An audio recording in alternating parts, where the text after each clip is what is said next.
Okay, so today, well, my name's Chris Kolhoff. I'm the author of the Boost ASIO library, and it's a and for anyone who's been wondering, that's how you pronounce it, ASIO. So you can, I don't want to hear any other pronunciation while I'm here. And if you're wondering where that pronunciation comes from and where the name comes from, it is actually the name of the basically secret police sort of equivalent in Australia. Well, yeah, we like to take the mickey out of things. So now I'm going to start off by saying what this talk's not about. If you're looking for an introduction, the door's back there. No, just kidding. I'm not actually going to be going through here are the basic steps to write a program. What I'm going to be talking about are some of the basic concepts, the fundamental concepts that go into the library, and some of my thinking that went behind the design. And what I'm trying to get across here today are those ideas so that when you come to design your programs, you can use those ideas to inform your design. One of the key design criteria I had when I started out doing ASIO many years ago was that it shouldn't be a framework. I wanted to avoid frameworks and take what I call a toolkit sort of approach. And the way I define a framework versus a toolkit is a framework is somewhere to hang your hat. It's a skeleton, and you just need to add in your code at the appropriate places. Whereas a toolkit to me is more a collection of functions, classes that you can reuse in whatever way you see fit. And in fact, that's the case with ASIO. There's no one right way. I'm not going to tell you that you must design your program a certain way. I'm going to make some recommendations today, but you're free not to follow them. But hopefully by learning about the fundamental design and concepts that make up ASIO, you will be able to use it in whatever way is appropriate to your particular problem. So I suppose I'd like to start off by giving you some background to what was going through my brain when I came up with the ideas behind ASIO. And we're talking a long time ago when men were men, and 2003. And hang on. You're good.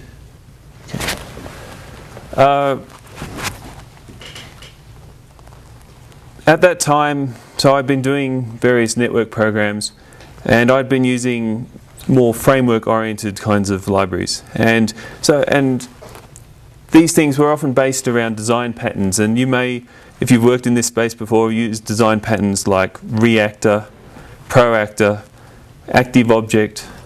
I'm not going to go and explain what all these are, but these are the things that are going through my head. And there were two other things that happened to come together at the same time. And one was that I was working with a colleague who was really into this stuff, and he was all about making the proactor design pattern, which is a design pattern for developing scalable network applications, about making it work in terms of reactor. So he wanted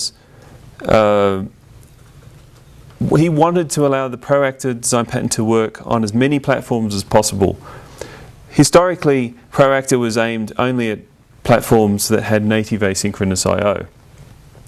But for him this was not satisfactory. So he went out and developed his own implementation that used whatever facilities were available for networking on the operating system to implement proactor, so that he could write his programs once and have them compile everywhere. He would tell me about this every lunchtime, so we'd go out for lunch and this is what I'd hear about every day. Around this time was when I first discovered Boost, and the first libraries that I got into were Bind and Function, and for me this was a revelation. Discovering that you could use, I already knew about function objects, but discovering that you could adapt function objects arbitrarily, add and drop arguments, it was a whole new world that opened up to me. And these three ideas, the design patterns, this portable proactor, and bind and function, they came together, and I thought, hey, we don't have to use a framework to do this proactor stuff. We can just go and make everything a callback function object. So rather than having programs inherit from an abstract base class and override, the handle read, handle write functions, they could just go and adapt any function object they wanted to use as a callback for the completion. And so, if I actually worked it out, I could probably figure out the exact date when I had this idea, because it was the evening after we'd had a little users group sort of meeting in Sydney for people who were doing similar sort of work. And so I went home and I just hacked this up, and originally everything was a boost function that would get passed in, and it worked. I mean, initially I was implementing using, if people who know, select as the function to target all the operating systems that I wanted. But from there it sort of grew, and I added backends for the different operating systems to try and optimize performance.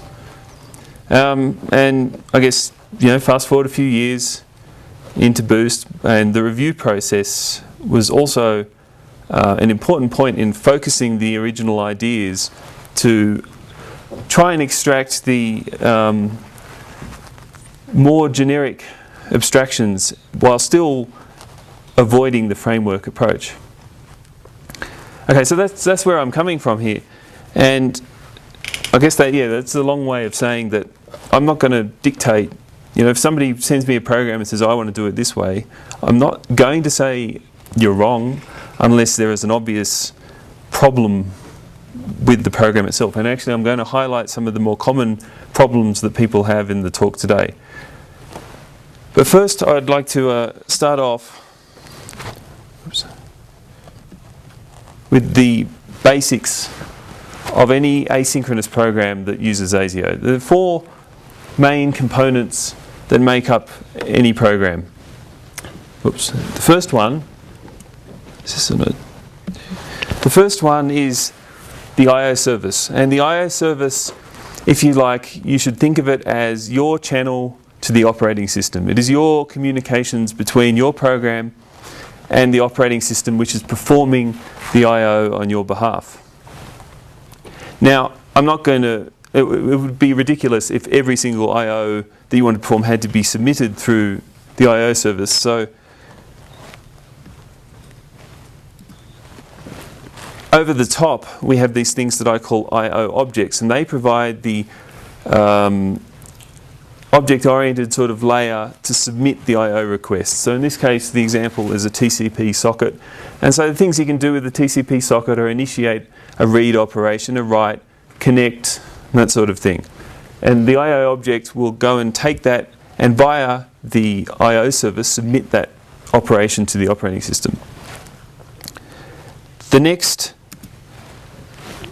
thing, and this is, you're not going to just have one of these, and that's an asynchronous operation. A typical application is going to be made up of many, many of them. And I'm going to talk about these in detail in a moment. And the final component is a call to I/O service run. And that is where you actually give the I/O service the opportunity to go and execute the work for you on your behalf, run the callbacks, and so on. Okay, so what does an asynchronous operation actually consist of? Well, first of all, it has to have an I/O object, because as I said, that's how you submit your requests to the operating system. It then has something that I call the initiating function. And that is the particular class of operation that you want to submit, whether that's read or write or whatever. In this case, I'm given the example of connect. Then you have the arguments that the I/O object will package up for you and pass to the operating system. So in the case of a connect, it's the endpoint identifying the remote server. In case of a read, it would be some buffers that you want it to fill. And the final thing is the completion handler, and that's the callback function object that you would like to be called when the operation completes. Now, every completion handler in ASIO has a signature, and in the case of connect, it's just a single function that takes a single argument of a boost error code, a system error code.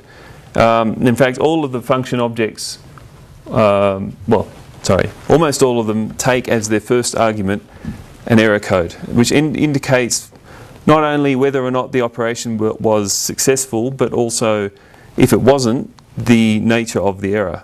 Now, some of the operations take additional arguments to their completion handler. So for a read or write, for example, it's the number of bytes that were transferred. And if you look up the documentation for any particular function, you'll see the signature that you're supposed to provide. Now, what happens when you make this call? Well, the first thing is that your I/O object goes to the I/O service and says, hey, I got something for you to do. The I/O service then communicates with the operating system and creates the work item within the operating system space. Now, I'm just going to, a little digression here. When I say operating system, I'm using the term as a logical term rather than saying that this is actually happening inside the kernel, because some of these operations are actually emulated in user space for you by ASIO. But from the point of view of your program, you should just think of this logical space as the operating system. And I'll come in a moment tell you why it's important that you should think this way. Okay, so it goes and creates the work, and inside the work item, it's storing the handler, which is the completion handler to be called when the operation finishes. You then, in your program, you make your call to I/O service run. Time passes. Then the operating system says, hey, I/O service, some work is finished, come and get it. And the I/O service goes and dequeues that work item out of the operating system and into user space. And as it does that, it gathers the result of the operation, which, as we saw, is like error code plus bytes transferred or whatever. Then your I/O service makes the call to invoke the completion handler. And so in this case, it just calls the function passing the error code with the result. So that in a nutshell is what happens when you make a call to run an asynchronous operation. But a real program doesn't just have one operation outstanding. It has many. You'll have many I/O objects and many operations outstanding in the operating system at any one time. So you can sort of think of a program as if it's been running for a while. It's going to look something like this, with many objects sitting in the operating system. And your program will be calling I/O service run, waiting for something to complete. When that happens, the I/O service will dequeue that one completed operation into user space, and as we saw before, we'll call the handler. Now, you might be thinking at this point, well, hang on, what happens if it finishes up and dequeues everything out of the operating system? What then? Well, in most ASIO programs, you will take the opportunity when you dequeue a work item to initiate another asynchronous operation. So in the case of after you've connected your socket, the first thing you might want to do is initiate a read. And that goes back around in a loop back to the I/O service and submits a new piece of work into the operating system. And so your program will continually be regenerating pieces of work, and that keeps your program running. Once all of the complete pieces of work in the operating system finish, then only will your I/O service run finish. Yes? So if you have these multiple I/O objects, can they all use the same I/O service, or do you have multiple I/O services for each? So the question is, do you have a separate I/O service per I/O object? And the answer is no. You usually, well, by default, I should say you should just have one I/O service object. In more complicated designs, then you can have more than one if you choose. But generally, yes, you will share the one I/O service between many I/O objects. Can you call run on the IO service instance more than once? So the question, can you call run more than once on an IO service? And yes, and that is one way of introducing threading into a design. You'd call it. So, well, it depends what you're asking. If you're talking about having multiple threads call run, that is one way. You can also serially call run. If you run out of operating system work, you can reset the IO service and use it again for another call. When I say I don't want to dictate design, that is one perfectly valid design option for a program, is to have a program that's just a sequential set of calls to run, where you just run a limited number of asynchronous operations at any one time, but then go back to doing something else in your application in the meantime. So yes? So, excuse me, when you call run, it immediately returns? Or does it pause until all of the work handlers or the work items have been completed? Okay, so the question is, does run immediately return, or the answer is yes, it waits until all the work items have completed by default, but you can explicitly stop it if you so choose and leave the work items pending in the operating system and come back and call run later to collect them, if you want to do that. So while you do need to call run for the operations to finish, you don't have to call run at any given time while there are outstanding operations. So yes, Dave? So if you're doing that, I think what I'm understanding is that all of your own code, including callbacks, end up running synchronously, in the sense of there's no concurrency unless you explicitly. So yes, so Dave's saying that the callbacks run synchronously from the point of view of the application, in that you have complete control over when your callbacks are called by making the call to run. And actually, we'll see later that this is key to managing concurrency in your application, because there are times when you don't want callbacks. You want to control when stuff is happening in your code. Okay, so yes, and then we've already covered this. The IO service run just keeps going until all the operations have either been collected from the operating system or it's explicitly stopped. Now, you can just toss all that away now. Well, you should keep that fundamental operation in the back of your head. But in general, when you're writing an application, there's a simpler model that you can use, and that is just to think in terms of asynchronous operations and their completion handlers only, and forget about all this communicating with the operating system and that sort of thing. Because when you think of your application in these terms, you can start modeling it as a chain of operations. And so here I've got a very simple example where it starts off by initiating an asynchronous connect operation on a socket. When that completes, if there was no error, it initiates an asynchronous read. When that completes, an asynchronous write. When that completes, an asynchronous read, and round and so on until an error occurs. Now, if you start modeling your applications this way, well, then you can start drawing your protocol diagrams basically like this. And I've actually got some tools coming up for Boost 147 that actually make it easy to see what is going on inside a running program in much the same way. Okay, so given that, sorry, yes? So on that, actually, is it not the case that really you could define it in terms of a standard state machine? Or is there something different about what you're... It's a little bit different, because the states, if you like, are actually the red lines. They're not the handlers. I mean, yes, you can write programs as a state machine, and as you transition into an asynchronous operation, you would put your state machine into that particular state, and when that operation completes, you would compute. I was just thinking of it from a design perspective. And that's a perfectly valid way of designing a program. It's not the way I generally choose to use it, though. The way I tend to write programs is more in this sense. It's almost like imperative programming. It's just that things are strung out in a chain rather than happening in a single block of code. Yes, Dave? So I've recently had the pleasure of doing some asynchronous programming in Python using Twisted.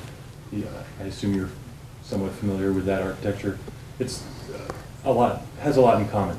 One of the things that I found rather painful was that sometimes, the ethos is you do everything asynchronously. Don't make your program block for anything. Mm-hmm. But I found that sometimes there's a sequence of things that you want to do, or something that you could write easily as an imperative function with control structures, with a bunch of places where it has to do these asynchronous things, and breaking it all up into separate callback functions is tedious at best. Yes, and yes. error-prone. Okay, so Dave's comment, yes, is that the spaghetti code you end up with can be a bit tedious and error prone. Do you have a strategy for I do, and if you'll come to my awesomeness talk, you'll get to see it. your awesomeness talk? I will come. No, I mean, it's not actually just about what you can do in C++ OX. I'm actually a reasonable proponent of using coroutines to manage this sort of stuff, but I tend to prefer, and I will talk about this in my other talk, stackless rather than stackful coroutines, for people who are familiar with the term, just because in massively scalable programs it gives you much more control of the memory usage and so on. Okay, so, all right, given that, what are the key challenges that I see if you're designing asynchronous programs using ASIO? Well, the first one, the most fundamental, I think, is managing your object lifetimes, because you're not dealing with a synchronous sequence of calls where you're just using objects that are on the stack. You now have to deal with the fact that you will be exiting scopes while objects are still in use. The next thing is how to think asynchronously when you're designing your programs, and particularly the common pitfalls you might fall into if you haven't quite got the right mindset. Then I'm going to talk about how I see best to use threads in conjunction with ASIO, and finally how to manage complexity in a growing program. Okay, so object lifetimes. So if we just take a set of common asynchronous operations, we've got our I/O objects, we've got our arguments, we've got our completion handler. Now, what are the rules that ASIO guarantees for your program when it comes to these participants in asynchronous operations?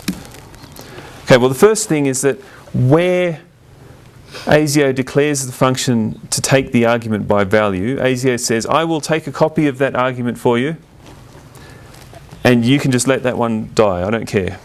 And I will keep that copy for you until the asynchronous operation completes.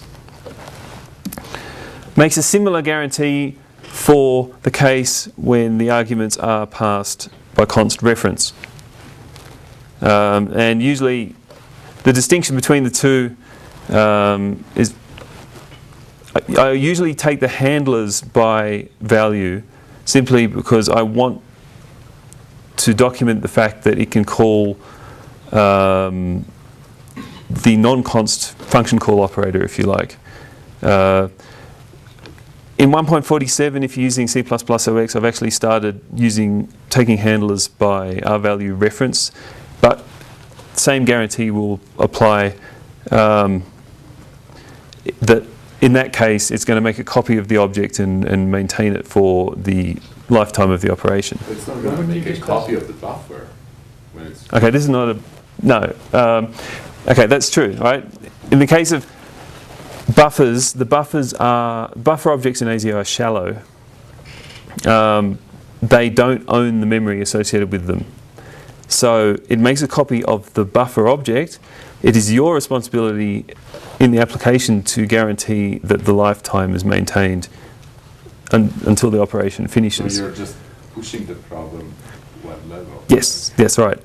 Because the buffer objects are actually templated arguments, though, you can, if you want, roll your own buffer objects that do reference counting, or in some other way do the lifetime management for you.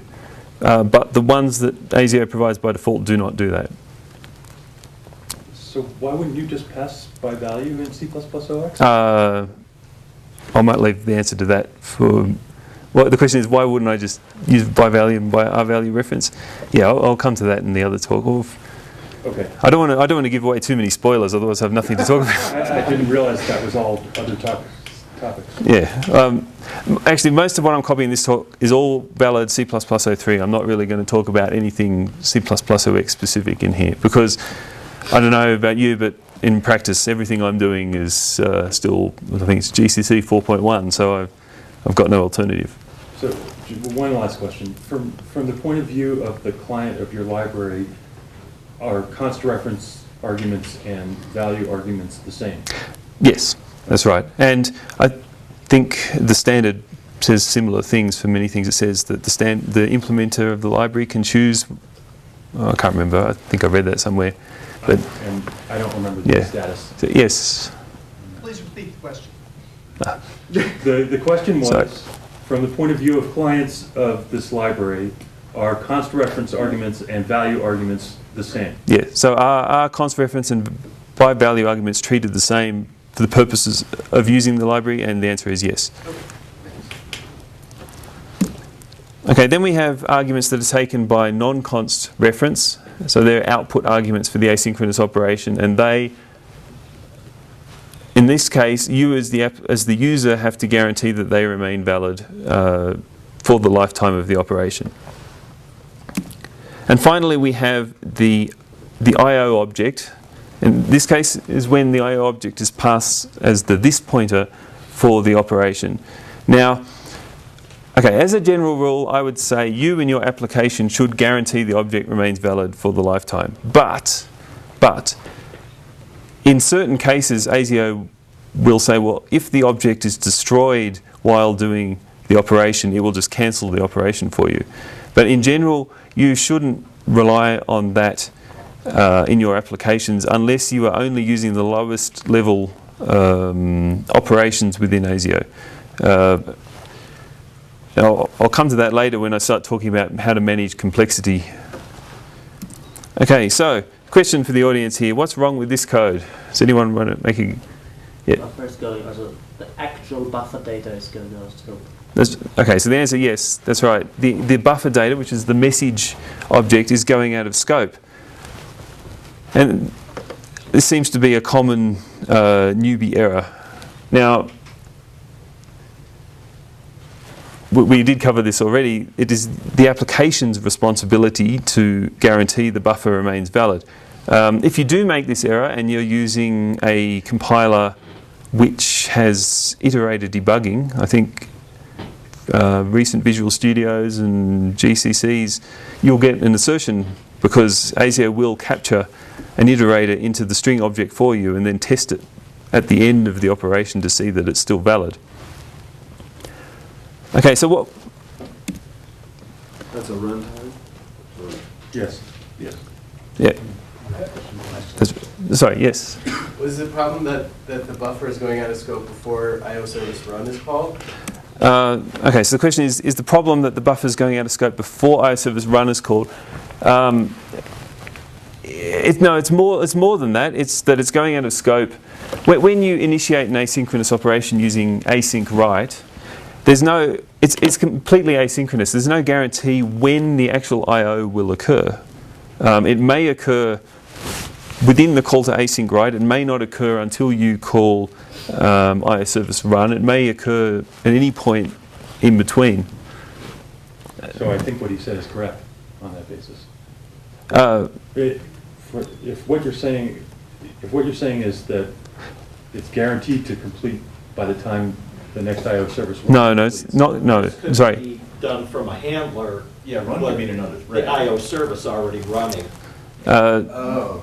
But No, it's not that the call to IO service run occurs. It's that the actual completion handler for the operation goes. Because just because you call IO service run doesn't mean the actual operation has completed. You may call IO service run and then explicitly interrupt it for whatever reason, and the operation is still pending. You still have to guarantee the buffer at that point.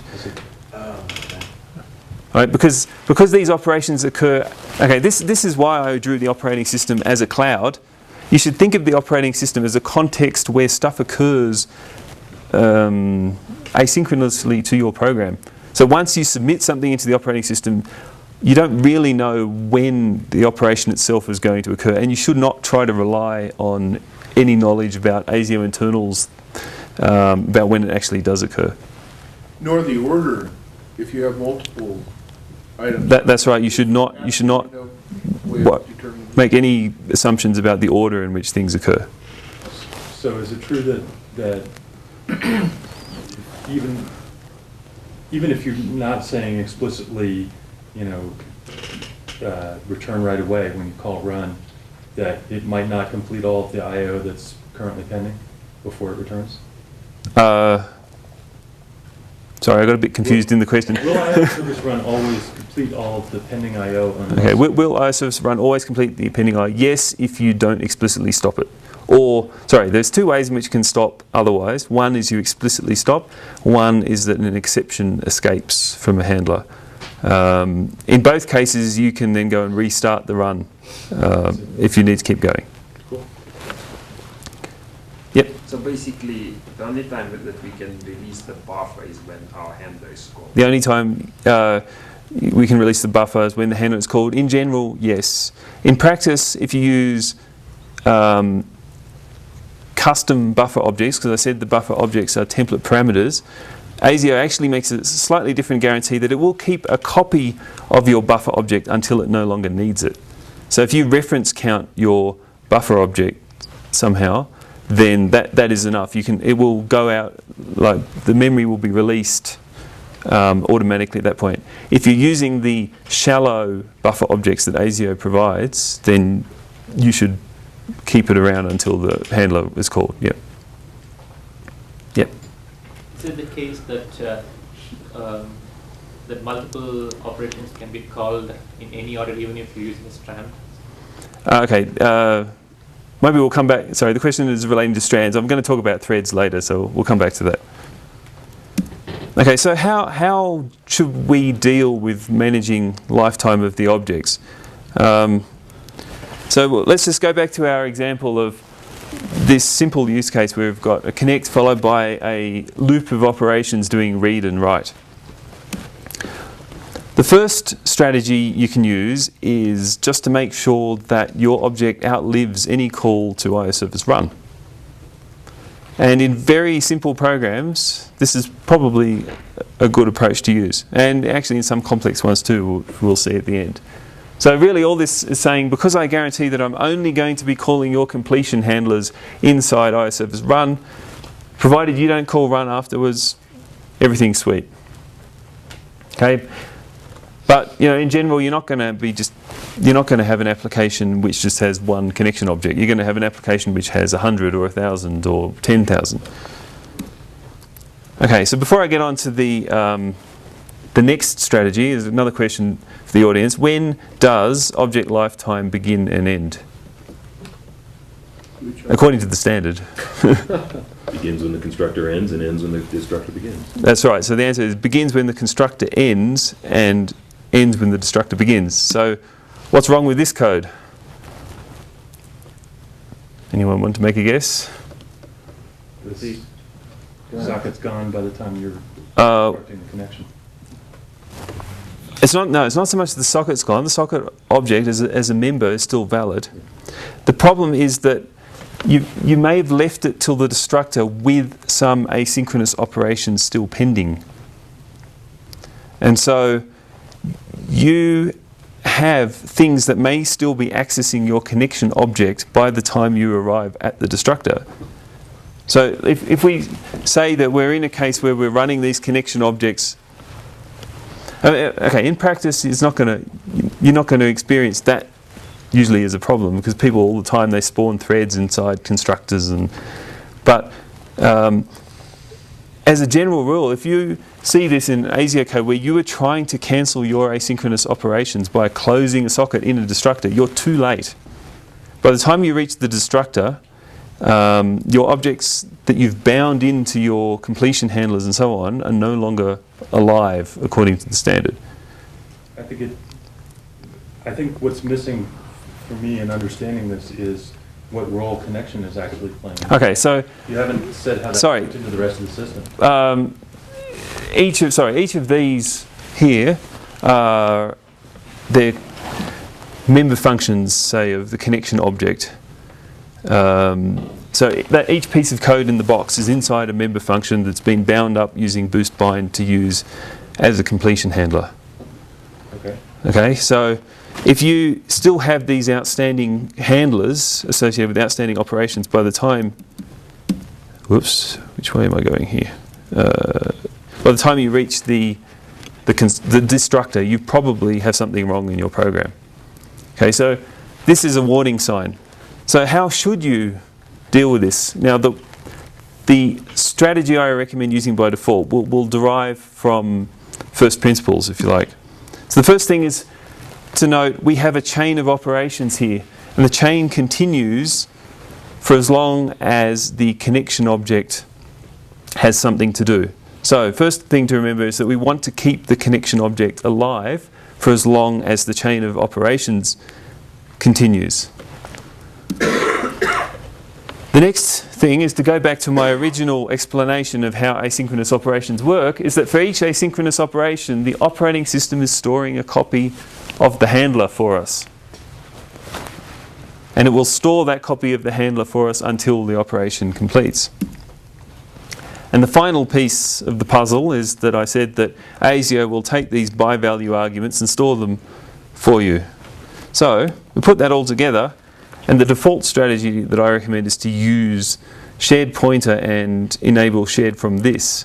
So what you do is inside every asynchronous operation, when you start it, into your completion handler function object, you bind a shared from this. And so that, has anybody not used enable shared from this before? Okay. Doesn't matter.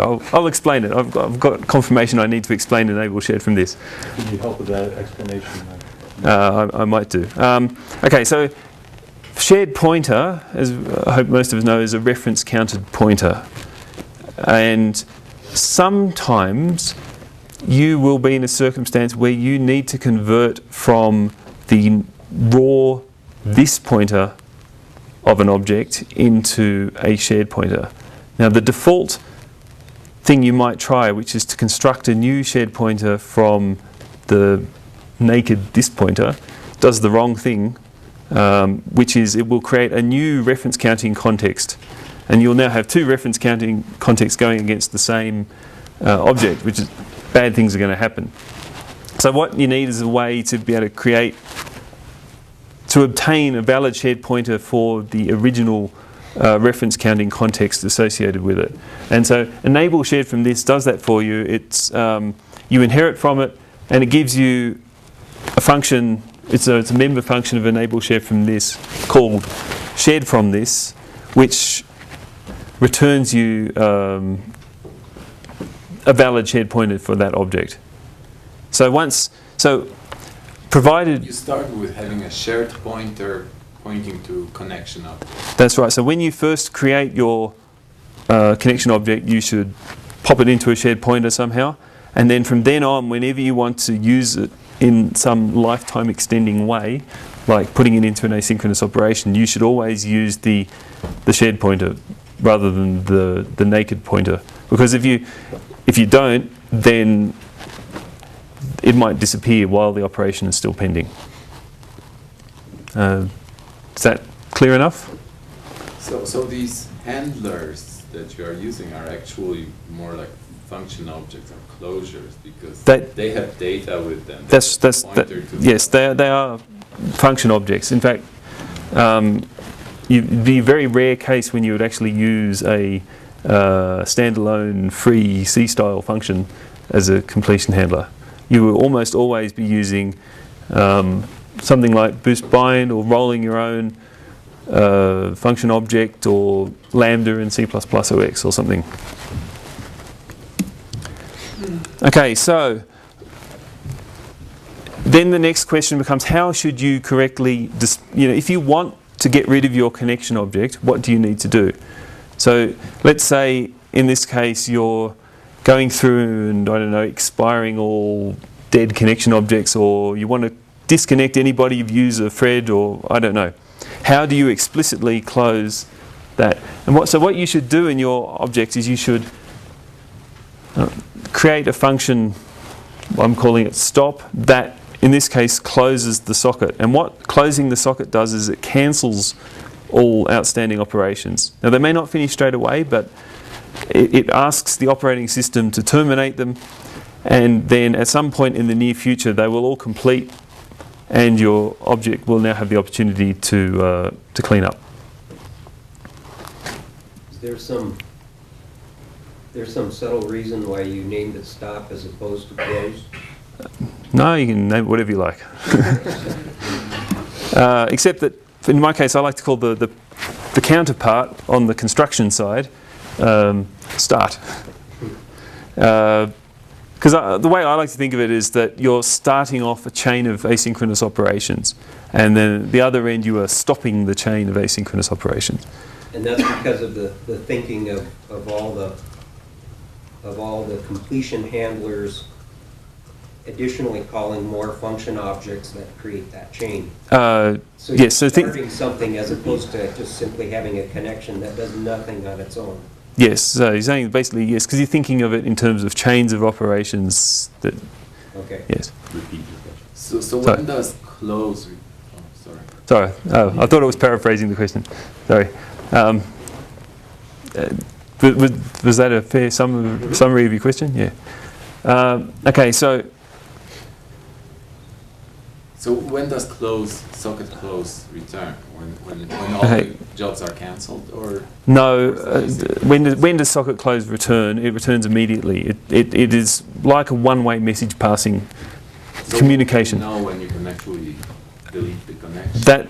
When do you know when to delete? That's what the shared pointer is for, because all your operations will complete, and at some point afterwards. Oh. Okay, and because the shared pointers are keeping your object alive, that is the opportunity for them all to disappear. That assumes that the connection object is always on the heap. It assumes the connection object is always on the heap. Yes, and in general, in a complicated program, it probably will be. Like if it's a single client where you only have one connection, then you can probably take the approach which I had earlier, where you just put it on the stack. But most of the programming I do is all server side, and we're talking hundreds or thousands of connections. So, now, once you've got this, now that we have in the standard, I think recent versions of Boost, we have make shared to create a shared pointer. I like this as a nice little way to kick something off for a connection. It's just to use make shared to create the connection object, and then in a single line start it. Now you don't need to collect the return value of make shared, because what you're actually doing in the start call is you're sort of pulling the lifetime ownership of the object down into the operation which you're kicking off at that point. Okay, so the next set of challenges I think go through how to think asynchronously in your designs. So I'm going to go back to this problem that I put up before. What is wrong with this code? And we've sort of touched on this already.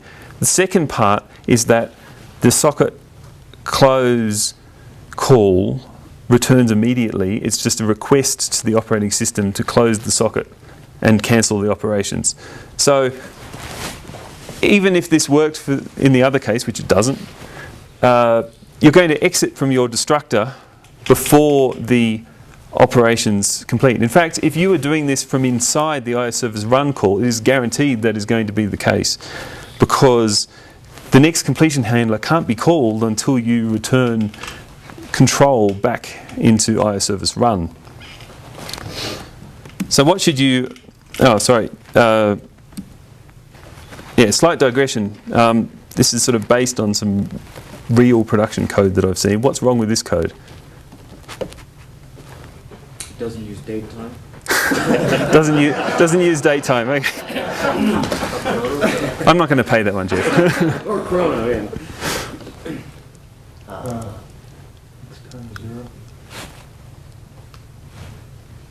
Well, there's obviously no error checking, right? So Well, there's two different, it's not initialized. there's two different time calls. Yeah, Dave's correct. It's making 2 calls to obtain the time.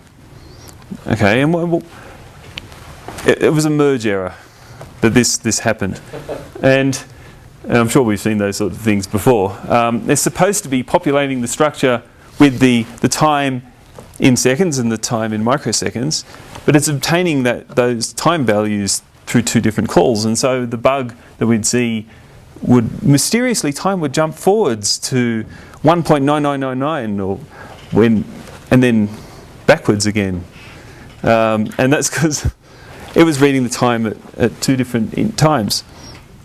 So this is why I say you should think of the think of the operating system cloud as this asynchronous blob where stuff happens asynchronously to your program. So in this case, time keeps moving forward. I mean, I know that sounds a bit stupid to say it, but you can't make an assumption that when you make 2 consecutive calls to obtain the system time that you're going to get the same value, because chances are the computer's system clock will have moved forward in the meantime. Almost guaranteed. Almost guaranteed, but not entirely guaranteed, because the clocks are usually updated on an interrupt, and so it's possible that if your code executes fast enough, you'll get the same value. So in a similar vein, what's wrong with this code? Socket could be disconnected. Yeah, so that's right. The answer is socket could be disconnected in the meantime. It's a race condition. In fact, it's the same principle as the previous example of the time. The state of the socket is stored in the operating system, and it can change state asynchronously to your program, so that even though your program is single-threaded, you're like, single-threaded, I'm not going to have any race conditions. That is not true. You're dealing with objects outside of your program that will change state asynchronously to your program. So the key, I guess, to thinking asynchronously is to start assuming that almost everything around you can change state when it's not under your control. And so conversely though, if you're going to design programs that actually work, you need to identify the parts of your program that are under your control and that will only change state when you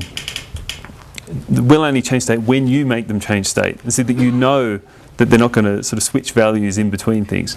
So in the case of our connection object, the thing that is under our control is whether or not the socket is open. Now this is different to whether or not the socket is connected or whether it's disconnected by the remote peer or whatever.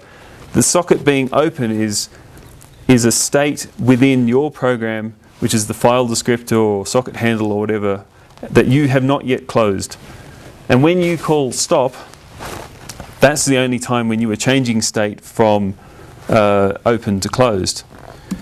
So what I recommend then is when you are writing your programs to shut down cleanly, you have to deal with the fact that you had your outstanding asynchronous write operation or read or whatever. You called stop on your object to in turn close the socket and try and shut everything down. But what happened was that the operating system had already finished your write successfully. So the state of your write operation changed asynchronously to your program from being unfinished to finished.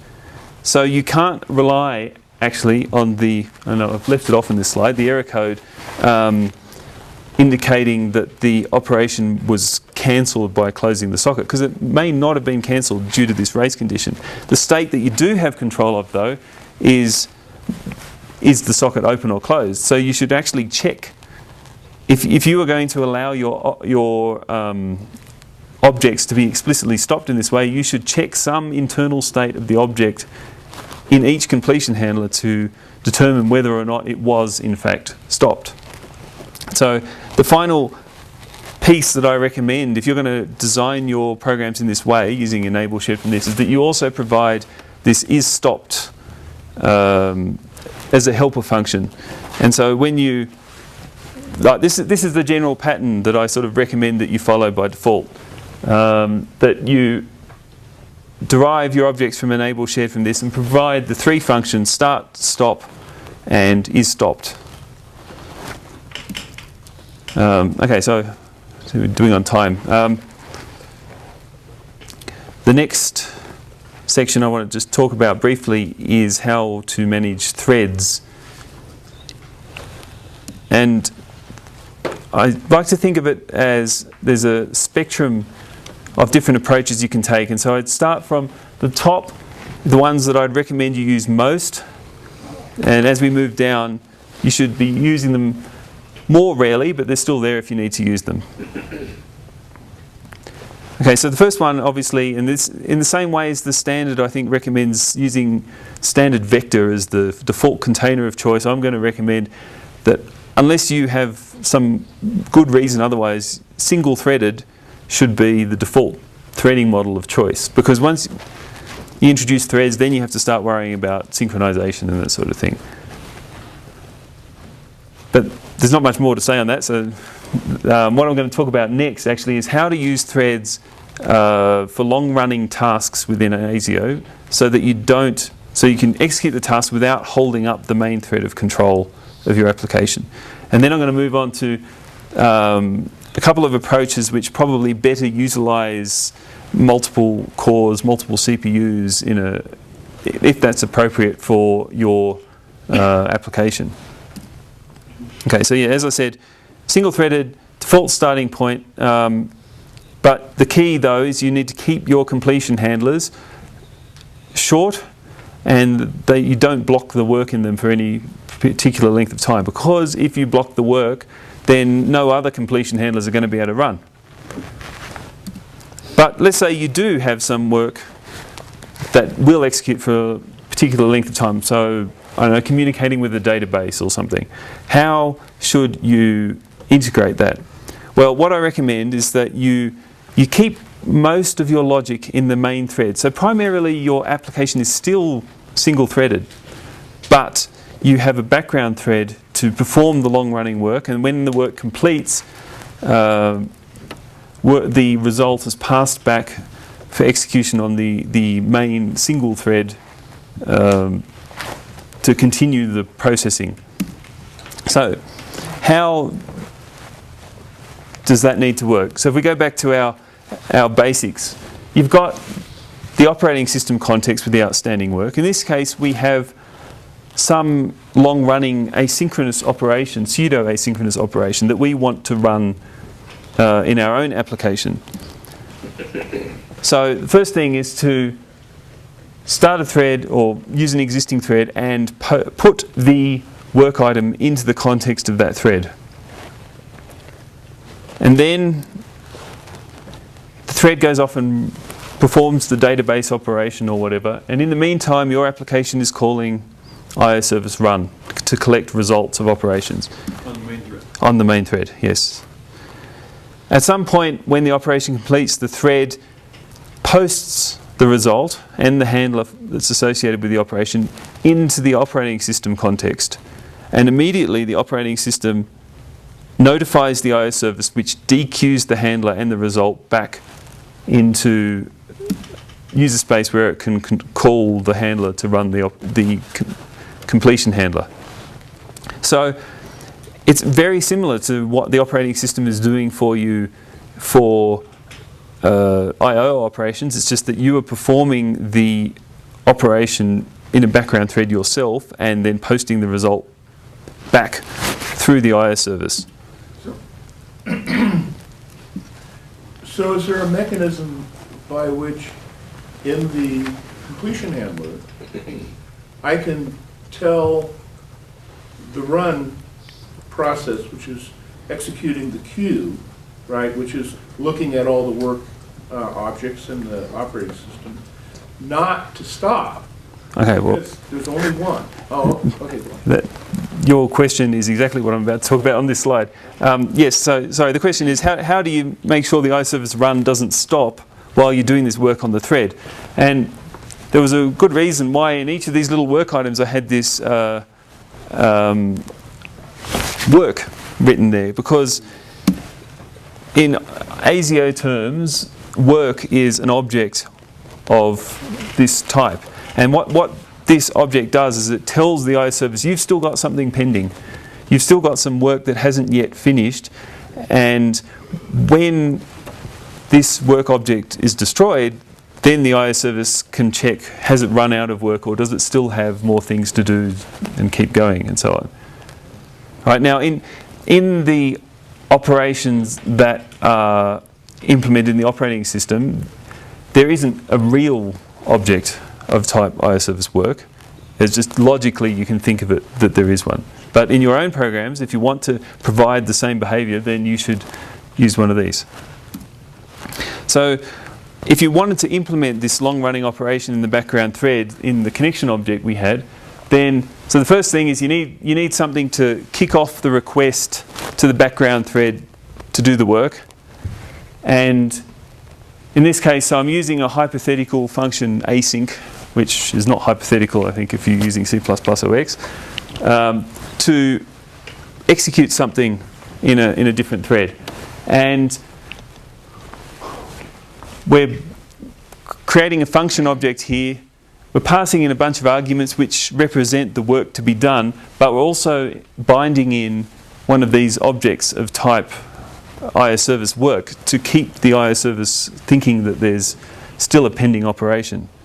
Then, some point later in the background thread, the doWork function executes, and this is where you do whatever it is. And when it finishes, then you call iService post to post the result back into the main, back to the iService so that it can run in the main thread.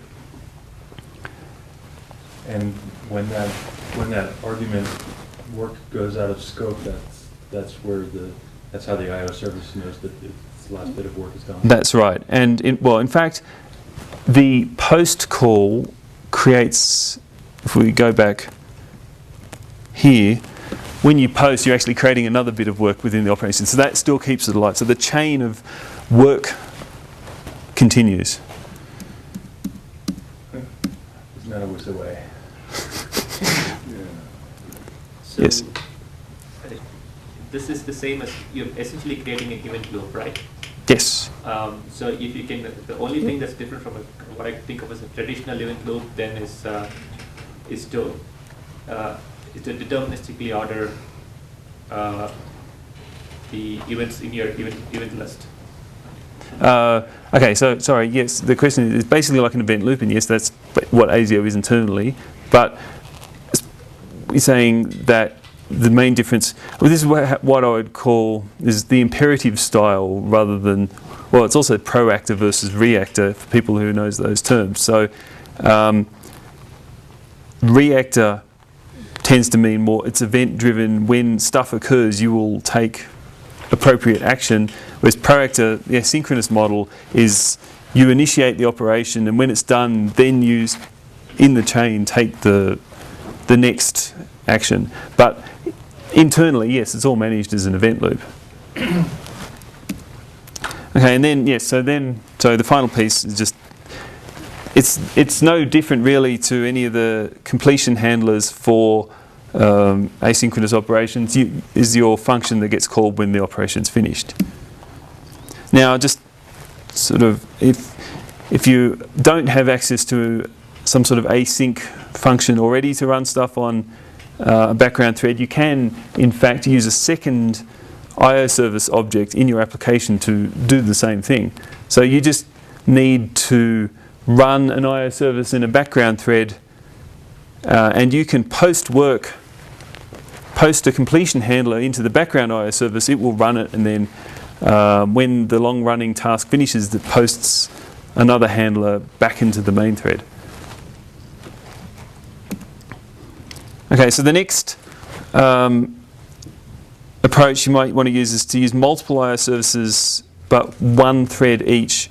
And in this case, you would tend to use this if you have a design where it can be partitioned cleanly. Like there's a lot of objects that don't necessarily need to communicate, they don't have any shared state or not much shared state. And so you can load balance them across a pool of I/O services. There is an HTTP server example in ASIO that does this. You still need to keep your handlers short and non-blocking as in the single-threaded case, because if you don't, you'll be holding up other handlers running on the same I/O service. And in general, I say you should ensure your objects, because you don't necessarily know the home I/O service of any particular object, and you don't know if it's going to be running in the same thread as you or in a different thread as you, you should use a message passing approach if you need to communicate between objects.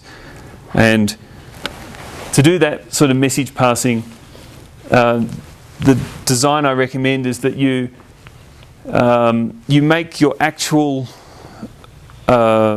implementation functions private. In this case, I've got do foobar as an example, and your public functions simply post a function object into the home I/O service, and that ensures that the object, so the function runs in the correct thread context of that particular object.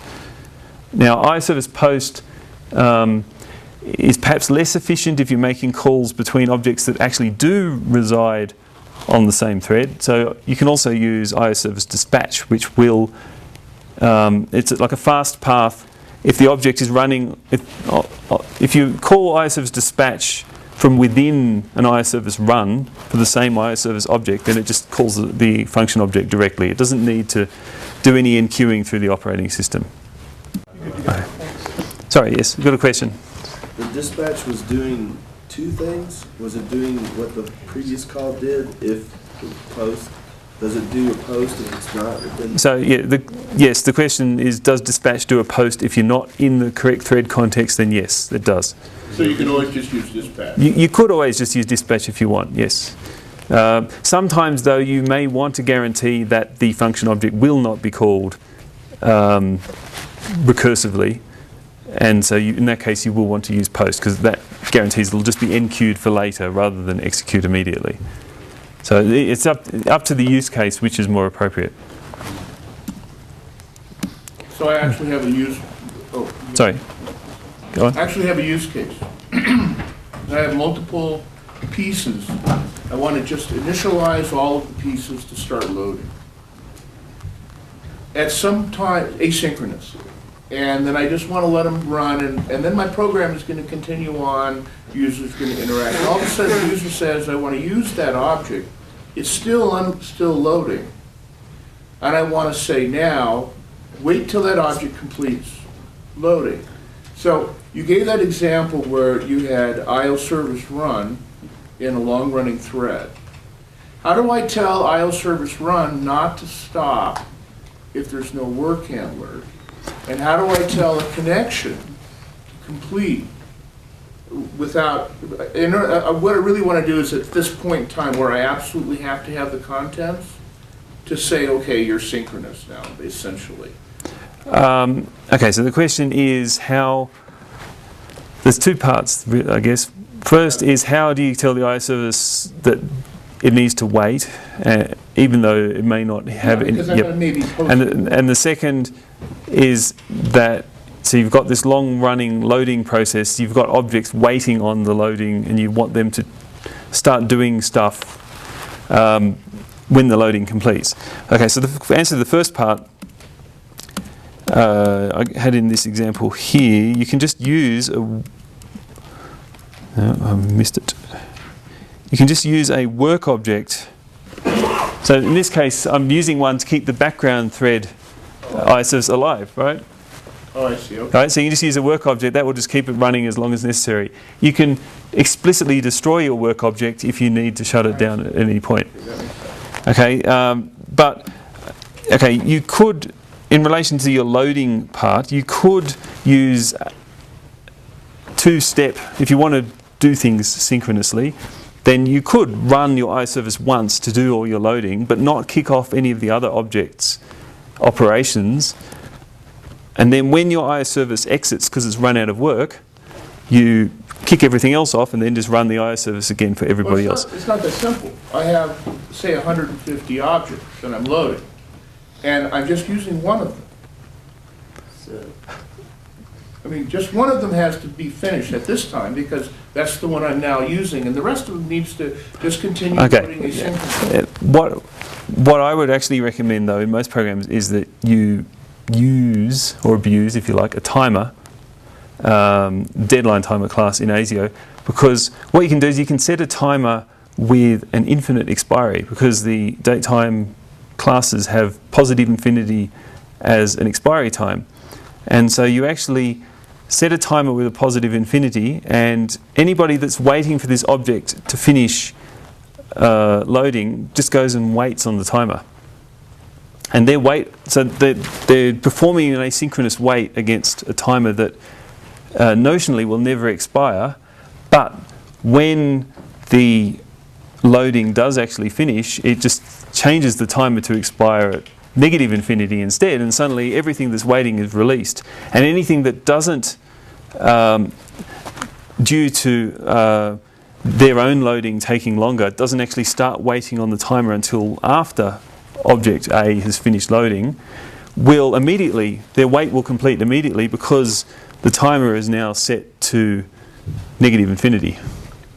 I mean, if you like later, I can illustrate with an example, but The blank look on my face. But yes, there are ways to do it, and you don't need to treat things synchronously. I would generally prefer to keep. I mean, you're saying you've got other operations running which are asynchronous still, in conjunction with this. So you don't really want to divide half your program into synchronous and asynchronous. You'd like to trigger off certain events, have other events start. Like when the loading finishes, that is an event, right? Offline. Yep. Okay, so So Chris, one more question here. So you propose the use of the deadline timer as a lock on a service. It's more, okay, praising deadline timer as a lock, it's actually more like an asynchronous condition variable. Condition variable, right? So is this, so as soon as you talk about condition variables, then you start thinking about, okay, there are a whole bunch of locking primitives that you normally are used to when you're doing threading. So this is new to me, so I'm asking you, do you have this documented somewhere as to the kind of locks that you can perform? Well, all of this works just perfectly fine in a single threaded program, so it's not locking as such. Some of the examples do illustrate this usage. So, because I prefer not to dictate designs. The use of deadline timer is only one way to do it. You can also do it by storing objects, like the next piece of work in boost function objects or whatever. It's just one particular way I like to use.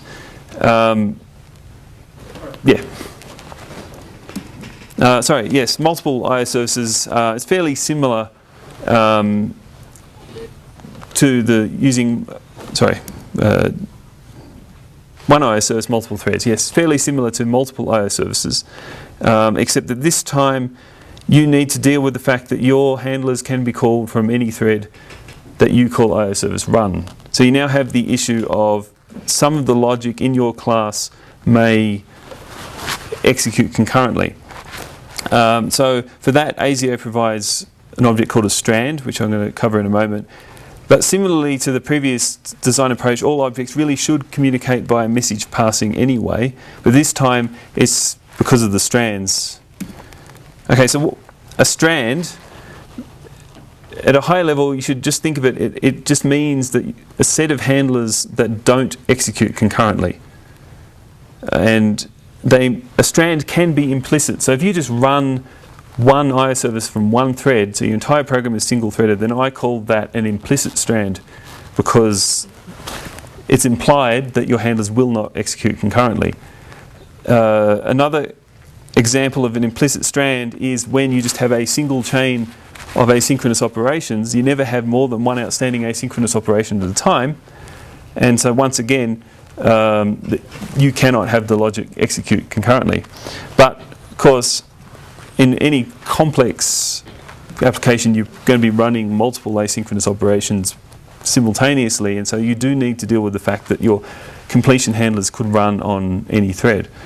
And so that, sorry, this is the example of you could have each one of these as a single chain, but because they're all separate objects, the separate objects can execute on different threads, so the load will be spread across multiple CPUs, but any given object, only one handler can run at a time. Now, Sorry, there's something in the way that you're talking about this that there's a gap for me. You talk about objects as though they have a particular relationship to I/O services, I think. In other words, you made this framework where you do everything in terms of functions, great, and then you say, but often you're going to do this binding, and then whenever you talk about, you're going to bind objects into these function things that are are just like boost function, and then when you talk about objects, it sounds like there's some assumption that each one is only associated with one I/O service? Okay, so just trying to paraphrase, am I making an assumption that each object is only associated with one I/O service? In this design approach that I'm presenting in this talk, where you use enable, shared from this and so on, then yes, I say generally you would be, because so in the case of the connection object, your connection has a socket. It might have two sockets, which we'll see in a moment. It might have some timers and whatever. I would recommend that all of the I/O objects associated with that connection do run on the same I/O service. Yes? Part of my conceptual problem is that I don't even know what do you mean by a connection? I mean, what are you trying to group together in that object? What is meant by a connection, in this case, protocol logic. It is all of the logic, all of the buffers, all of the state necessary to manage that particular connection or whatever it is. So if it's a mail server, it's going to include your user ID, the home folders. So it's all of the state necessary to manage that particular remote connection that you've accepted from somebody. Does that help? I think so. Although ASIO only provides the low-level I/O building blocks for doing XYZ, in a real application you're going to have things to parse messages, you're going to have a message format, you're going to have all these things. They all have their own state that needs to be kept in the application. ASIO won't do that bit for you. Right. And so, yes, as a general design rule, you should group those together in this design approach into a single object where anything within it uses the same I/O service, so you can manage the concurrency and only manipulate that state from one thread at a time. Okay, so yep. Okay, since you have this picture on the screen, so this would be like a synchronous way of thinking. You do this and then you go into a loop, and right? Yep. And then when you go to asynchronous, you get the inversion of control, because you write these handlers and you suddenly deal with multiple handlers. Are you also undoing the inversion of control? Am I undoing the inversion of control? Yes, in a way. I mean, in this code, it's still inverted in the sense of your execution returns from the function, and you have to wait for the event for execution to continue in another function. But in the way you think about and design your application, I recommend thinking about it as you being in control of the event. So you do a read, and then you do a write, and then you do a read, rather than the completely inverted model, which is socket says I can do a read now, or socket says I can do a write now, and taking action in response to that event. So you are undoing inversion of control in your head? Yes. So how is this different then from the full inversion of control? How is this different? Well, hopefully, because we are running short on time, in the last section, we'll talk about how you can use this to create larger abstractions within your program. which one of the key problems I had with the reactor pattern is that it was very difficult to create higher level abstractions on top in a way that they could be easily reused. So yeah, we'll come to that in a moment.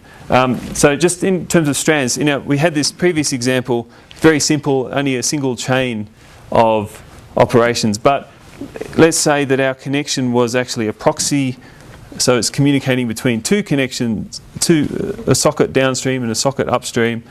Then in this case, it's going to be after the initial step of establishing connections, it's going to be running two little chains of operations in parallel this time. And it could be that if you've got multiple threads, then a handler for either one could run on any thread at any time. So you say, okay, great, mutex, I'm going to use a mutex. And so you go through and you put a scoped lock into each handler to manage your state. Problem with that is actually, I think I've missed a step here. Violates the blocking rule. Yeah, well, it violates the blocking rule, that's right. So, because if it could be that a handler for the same object is currently running on the other thread, and so the mutex is already locked. Your handler is blocked and can't run until the other one finishes. So ideally what you want to do is actually not run the handler straight away, but queue it for later when the lock becomes free. And that's actually what a strand does for you. So a strand says, if it's uncontended, I'm going to run the handler straight away. If it's contended, I'm going to queue it for later. And to use a strand in the connection object here, what you need to do is add an extra layer of wrapping around your function object for your completion handler. So all strand wrap does is create a slightly fatter function object that ensures that the internal function object only executes one at a time for the given strand. So you would, in this particular example, you'd probably have a separate strand object per connection, because you're quite happy for different connections to execute concurrently, but you want to guarantee within that single connection object that it's single-threaded. If you're doing the message passing, it's very similar to what we saw before, except this time you're doing your post or your dispatch through the strand rather than through the I/O service. It just guarantees that that it will not execute more than one at a time within the strand.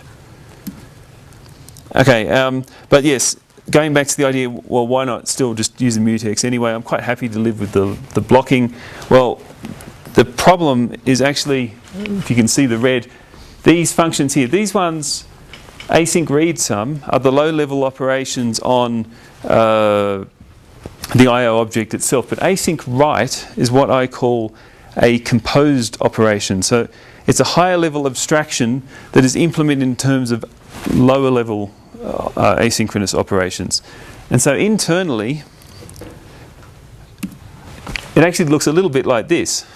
When you go into this, you perform your chain of async write sums. Now, you've got this problem here. You've got some state which is actually being accessed by these intermediate handlers here, and you need to make sure that those intermediate handlers are also synchronized correctly for your object. Now, a strand does that for you automatically, but what I'm going to show now is how you could actually do that for a mutex to give you an idea of how a strand works. Sorry. So the idea here, yes, you've got a mutex that you want to associate with a given handler. This is just poor man's function call forwarding. And you want to wrap in the similar ways we're calling strand.wrap. We just want to create a new wrapper function object for any function object that we pass in. Now the key part is to use one of ASIO's customization points, which is called an invocation hook. So every single completion handler that runs in ASIO runs through one of these. It's located using argument-dependent lookup, and it allows you to customize how handlers are executed, or how function objects associated with handlers are executed. So what we're actually doing here is saying that for any function f which is associated with our mutex wrapper-based handler, we just want to execute it within a scoped lock. And so this customization point means that every single intermediate handler in that composed operation is executed within the lock.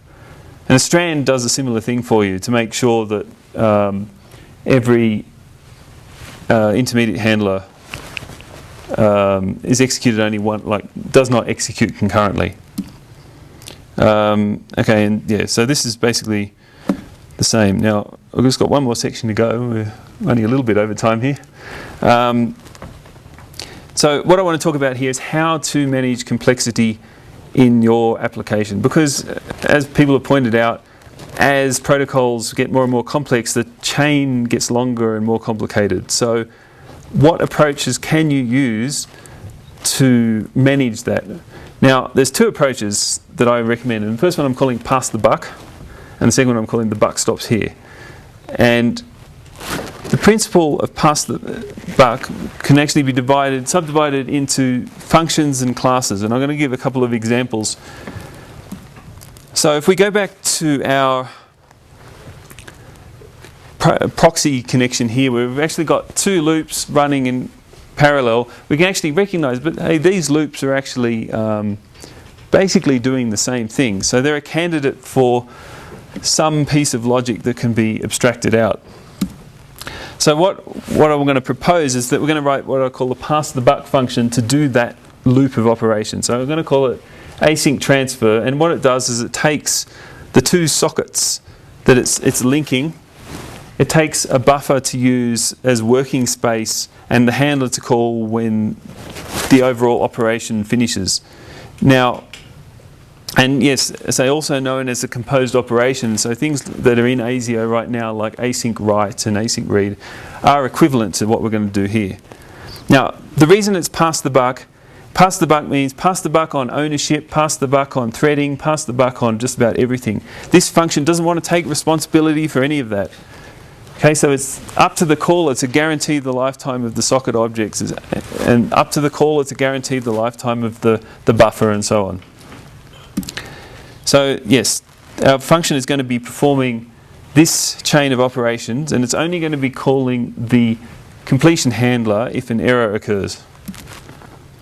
Now, I'll let you read this at your leisure if you've got a copy of the slides, but one way of implementing the function is to do it as two separate completion handler type functions that represent the two functions in this diagram here. So here I simply have a function called doRead that initiates the asynchronous read type. Yep. I speak only for myself, but I need a break. We are nearly finished. Yeah, So. this is over. It's going to end right now. As soon as you're done. Yeah.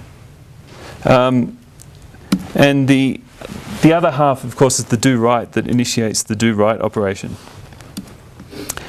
At the top, because we want to hide these implementation details from the user of our function, we simply provide the function with the signature that I proposed before, and it initiates the whole chain by calling doRead. Now, another way of implementing it would be to do it as a state machine type approach, whether you're either doing a read or doing a write. And for certain sorts of composed operation, that's probably the right way to go about it. And the way you might implement that state machine is to do it using a function object rather than standalone functions. And so you just store the state as members of your function object, and in the function call operator, you simply do the thing. If I'm doing the read, we initiate the read, otherwise we initiate the write, and it just keeps calling back into this state machine at the completion of each underlying operation. And again, to initiate the operation, we've got the high level, it's got exactly the same signature as the previous implementation, so the user of your abstraction is unaware of how you've implemented it. And then the overall proxy class is simplified to just look like this. After the connection, it simply initiates the 2 async transfer calls to run the bulk of the work. Now, passing the buck on threading means you need to implement one of these customization points, because unlike the previous case where we were customizing it to do a scope lock on a mutex, in this case we're customizing it to pass the buck to the next guy up the chain. And that's what pass the buck is all about, is deferring responsibility on how things are invoked. And this makes sure that your abstraction works correctly with strands.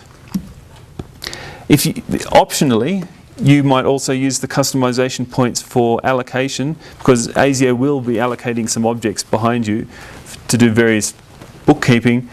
So if you want to, you can pass the buck and transfer responsibility for allocating and freeing to the next handler in the chain. If you wanted to, and I'll leave this as an exercise for the reader, or viewer, audience,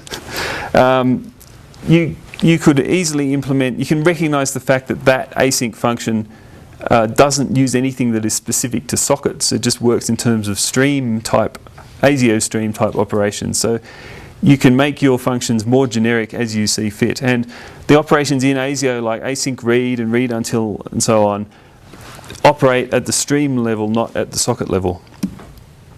And okay, so another way of doing it would be to recognize that not only do we have the chain of operations, there's also buffers associated with this operation. If you want to hide the existence of the buffers away, rather than writing a pass the buck function, you may choose to write a pass the buck class.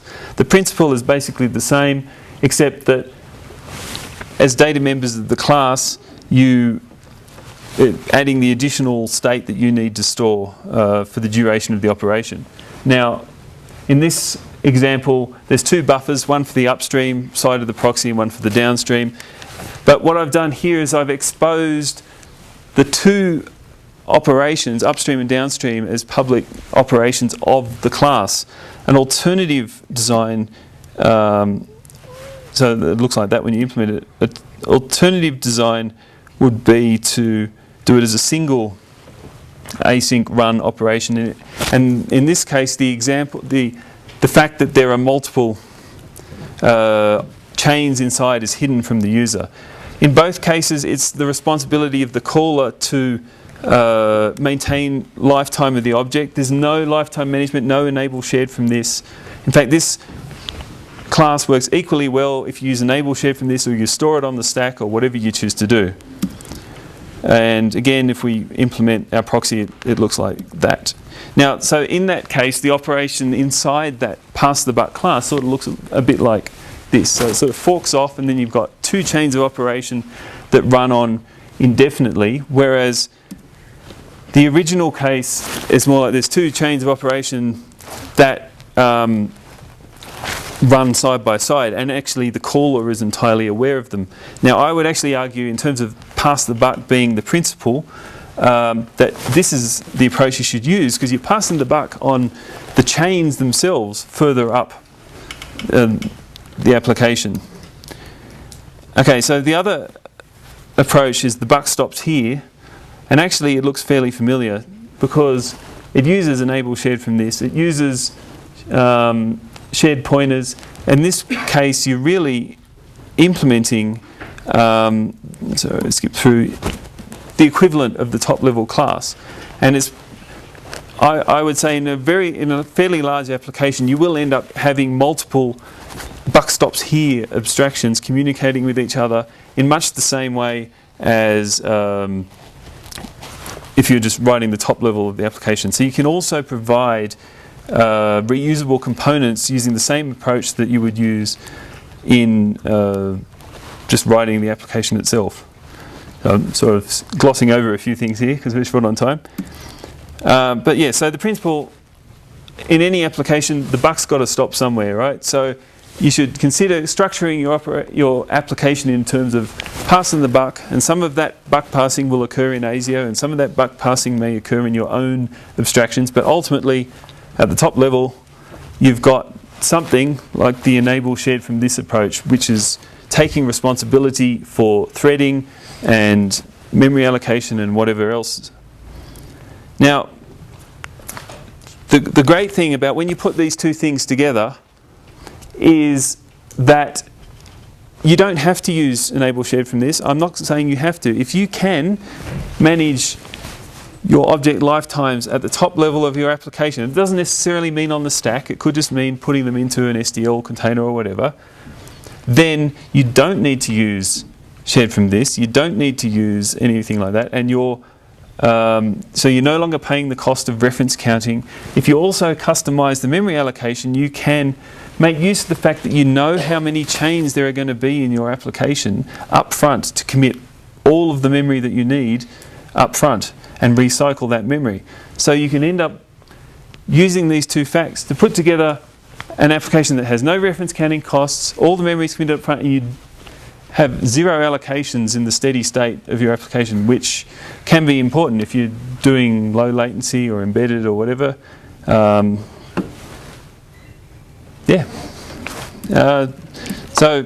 yes, just to summarize, the four main challenges that we had, I proposed 4 guidelines. One is to know the object lifetime rules. So even if you choose not to use the shared pointer approach, pay attention to ownership and how ASIO will copy objects for you to use that to your advantage. Secondly, in terms of thinking asynchronously, assume that most things will change under your feet, but at the same time you need to maintain, keep track of the state that you know is under your control, because that's the key to writing a working application. Thirdly, as a general rule, prefer to keep your application single-threaded, and even if you really do need to use threads, try and do it in a way that the majority of your logic will still be single-threaded, because you don't have to deal with issues to do with synchronization. And finally, as a principle, if you want to manage complexity by writing abstractions of your own, try and employ the pass-the-buck principle as much as you can. So yes, make it somebody else's problem. Okay, that's it. Thank you.